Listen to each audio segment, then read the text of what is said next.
Ketika beberapa hari lalu rapat dengan sebuah perusahaan dari Switzerland via Zoom, kepala saya seperti dapat vitamin. Seperti tubuh kedapatan makanan lezat buat dikunyah dan ditelan. Bener deh, banyak makanan yang enak di lidah, namun begitu ditelan menjadi sumber penyakit. Ada sebaliknya, makanan biasa saja, bahkan gak enak di lidah, tetapi menyehatkan. Dan jarang makanan enak, lezat, murah, menyehatkan. Bagi saya, penggemar sushi, makanan itu masuk kategori enak, murah, menyehatkan. Jadi, mendapatkan informasi dari rapat panjang via Zoom dari perusahaan Swiss tersebut, maka saya seakan-akan mendapatkan makan sushi. Makanan favorit saya, salmon sushi dengan kecap sedikit dan banyak wasabi. Teleconference dari 3 lokasi, yaitu Swiss, Singapura, dan Indonesia. Saya dapatkan informasi ternyata perusahaan tersebut masuk Singapura baru dengan membangun banyak mini proses refining metal, pemurnian metal. Perusahaan asal Switzerland ini secara agresif membeli dore dan ingot dari penambang besar atau private major player di Indonesia,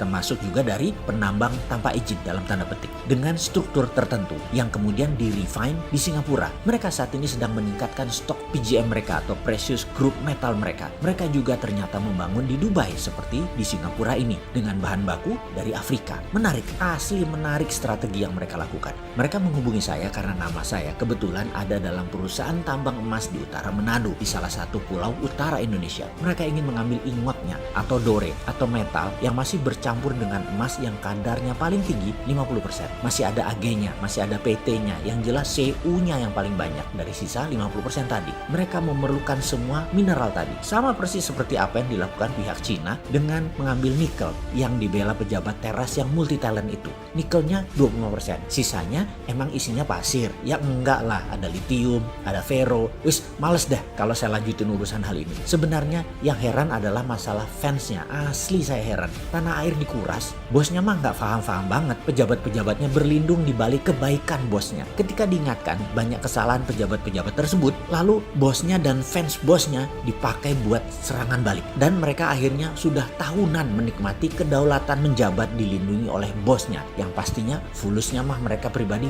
naiknya kenceng. Bosnya mah biasa-biasa aja. Sementara itu bosnya yang jujur, baik, sederhana, tapi tidak paham bisnis oligarki, dia menjalankan tugas hariannya seperti biasa saja. Jadi apa yang dikuras? Yaitu yang sisanya yang 75% di luar nikel. Kembali ke perusahaan Swiss tadi. Sama seperti kayak Tiongkok. Ambil ingot, ambil dore, tetapi yang dibayar hanya gold kontennya. Yang didiskon lagi karena belum disertifikasi alasannya. Juga belum di-refine atau dimurnikan. Semuanya bisnis itu sudah jalan tahunan. Hanya baru setahun ini mereka punya refiningnya sendiri di Singapura. Seperti biasa, begitu saya dapat peluang bicara, saya banyak tanya kepada mereka. Mau apa dengan PGM dan metal-metal lainnya yang mereka beli ini?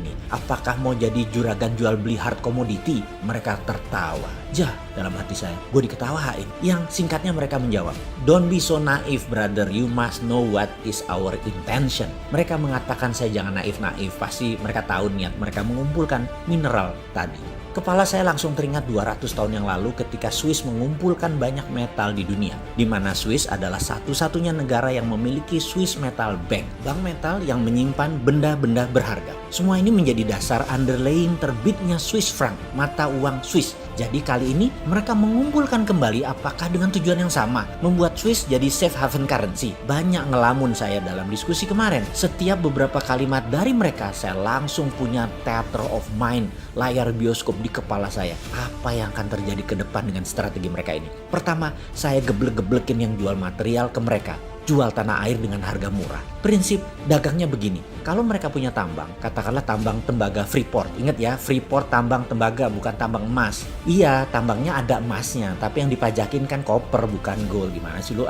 Terus diambil 51% lagi perusahaan tambang tersebut. Ini di siapa lagi? Kalau mau ambil ya emasnya, yang dikirim ke Rio Tinto dan ke Jepang itu loh, yang di-refine di luar Indonesia, emasnya.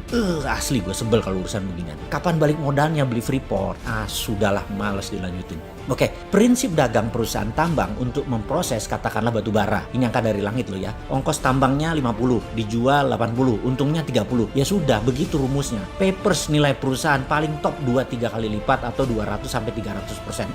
Itu pun sudah overvalue. Tapi perusahaan teknologi nilainya bisa 100 kali aset atau kapitalisasinya bisa beratus kali karena kemampuan melipat nilai papersnya tadi. Juga perusahaan metal berharga ini. Semacam VOC lah, nilai papersnya bisa berkali lipat. Pak. Jadi perusahaan Swiss tadi ambil metal untuk dijadikan jaminan underlying surat berharga seperti bond misalnya. Misalnya bond tadi diambil Swiss untuk cetak uang, maka kertas saja yang dipindah tangankan, metal masih di tangan perusahaan Swiss tadi, katakan 10 billion dolar buat jaminan Swiss franc. Swiss membayar pinjaman tadi juga pakai bunga atau membeli dengan DP yang murah. Persis seperti pinjamnya IMF deh. Lalu misalnya negara lain, Singapura pinjam surat berharga tadi buat underlying terbitnya uang baru Singapura dolar. Kertas berharga itu pindah tangan. Tidak perlu 100% dibayar oleh Singapura, cukup 20-30% saja dari nilai. Tapi Singapura bisa cetak 100%, memanfaatkan 70% sisanya tadi. Kan ada jaminan, nggak inflasi.